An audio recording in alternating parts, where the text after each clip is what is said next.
Hello everyone, welcome to মুন্নিস kitchen. নতুন একটি recipe নিয়ে হাজির হলাম। আজকে বানিয়ে দেখাবো চালের গুঁড়া ছাড়া ভাজা পিঠা বা তেলের পিঠার রেসিপি। এটা মূলত বানাবো আমি সুজি দিয়ে। শুরুতেই 1 লিটার দুধ জ্বালিয়ে রেখে হাফ লিটার করে রাখা ওই দুধের মধ্যে দিয়ে দেবো 1 কাপ সুজি আর দিয়ে দেবো পরিমাণ মতো চিনি। সুজি দেওয়ার পরে এটাকে ভালোভাবে নেড়ে চেড়ে মিক্সড করে এটার ভিতর পরিমাণ মতো চিনি দিয়ে দিতে হবে। এরপর এটাকে 1 ঘন্টার জন্য রেস্টে রেখে দিতে হবে।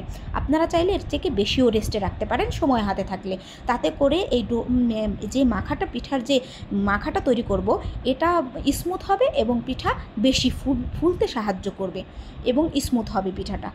এক পর্যায়ে নেড়েছে আমি রেস্টে রাখা শেষ। এখন অ্যাড করে দেব 2টি ডিম।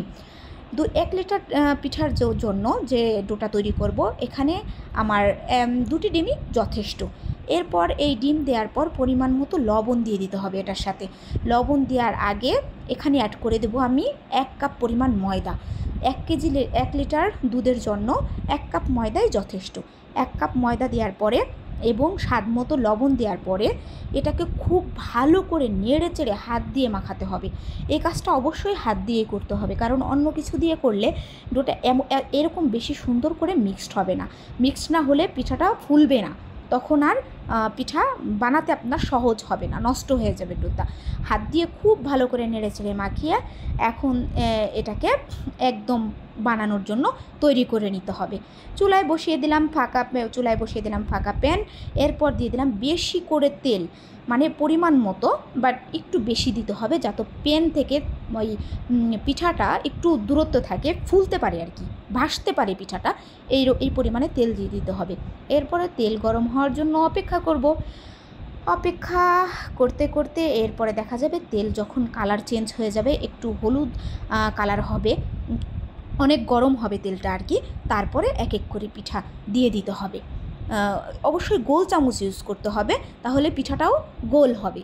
এখন এক এক করে এই তেলের মধ্যে, গরম তেলের ভিতরে আমি দেখেন ডোগুলো দিয়ে ভেজে নিচ্ছি। পিঠাগুলো খুব সাংঘাতিক এবং নরম হয়ে থাকে, সবসময় হয়ে থাকে নরম। আমার ফ্যামিলির সবাই পিঠাগুলো ভালো খায়, বাচ্চারা বিশেষ করে ভালো খায়।